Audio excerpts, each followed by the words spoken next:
If AI runs on data, shouldn't you own yours? At Twin Protocol, we're really building the infrastructure that allows you to own your own data. And that's really critical from an infrastructure perspective. I know we've talked about how AI is really algorithms, training data, and compute.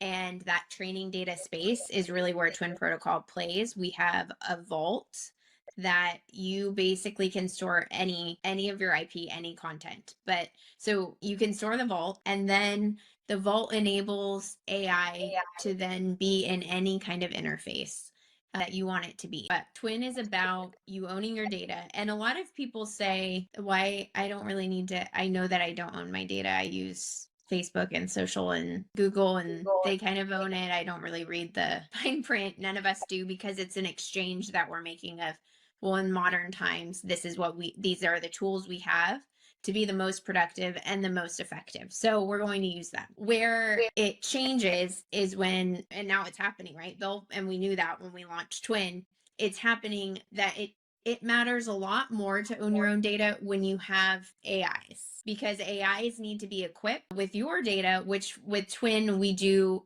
feel very strongly that not you have proprietary, only you as an individual knowledge that you should keep in your vault, but also you can keep a bunch of other knowledge in vaults as well. So Twin Protocol is about twinning yourself, but that can mean multiple versions. And why owning your data matters is because once you start having those digital versions of yourself or extensions, you need to be able to own it and take it and license it and do whatever you want with it. Isn't that what's happening at work? Like, since we're in the industry 4.0 is what we're in, where we're using technology more. Industry 5.0 coming in the next 10 years, where we merge with technology.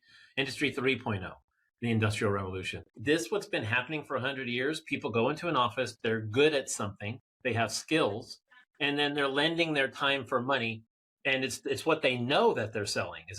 Isn't the data thing something we already all familiar with? I think we're all familiar with it from a knowledge perspective, but I don't think many of us have been able, unless you've written a book or you're a content creator, you don't necessarily see your output that way.